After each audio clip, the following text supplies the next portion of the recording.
अस्सलाम वालेकुम दोस्तों, तकरार ड्रामे जी नेक्स्ट एपिसोड जगह किस्त अचण वारी आहे उन जी तफ़सील सां ऐं धमाकेदार तव्हांखे कहाणी अपडेट ॾींदा हलूं। छा नेक्स्ट एपिसोड में अपडेट जेको आहे भावल खे नवाब खान पूरो कंदो या उन जी न्याणी यानी राणी खे अगवा करे खणी वेंदो?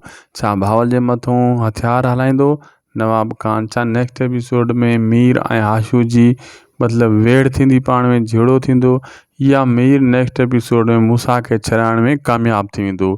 छा मूसा नैना वारी ॻाल्हि ते रज़ामंद रहंदो या वरी नवाब खान वाइदो ॾींदो मीर खे त हू नैना खे कान मारींदो? सॼी कहाणी ॿुधाईंदासीं तव्हांखे इन नंढड़े वीडियो में दोस्तों। पहिरियों इन खे पूरो ॾिसो जीअं तव्हांखे सॼी कहाणी सम्झ में अचे। थी सघे तो उदासी टीवी यूट्यूब चैनल के ज़रूर सब्सक्राइब कंदा। अगर फेसबुक पेज ते ॾिसी रहिया हो त इन खे फॉलो लाइक शेयर ज़रूर कंदा। दोस्तों पहिरीं ॻाल्हि तो जेको आहे नवाब खान वञी भावल सां मिलंदो आहे। भावल अॻे तयारु वेठो हूंदो आहे, उन ख़बर आहे हीउ विढ़ण आयो आहे।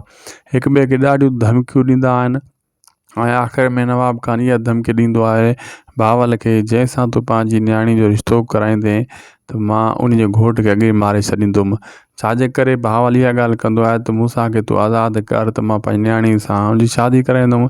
पहिरियों मुंहिंजे पुट खे तूं मारियो, मुंहिंजी नुंहं खे मारियो। पोइ तॾहिं नवाब खान गुस्सो अची वेंदो आहे, इहा ॻाल्हि कंदो आहे। पोइ हू नवाब खान जेको आहे भावल खे मारींदो न आहे, पोइ तव्हां मोटी ईंदो आहे वार्निंग ॾेई ऐं जेको आहे थोरो घणो पंहिंजे मथां प्रेशर बि ॾींदा आहिनि। ऐं मूसा ऐं आशू जी इहा हाली फ़िलहालु लफ़्ज़ी जंग आहे। हाथापाई इन्हनि जी कान थींदी, हिक ॿिए खे गोलियूं कोन हणंदा, सिर्फ़ु मुंहुं सां इहा जंग जेके हिननि जा जारी आहे इहा जारी फ़िलहालु रहंदी।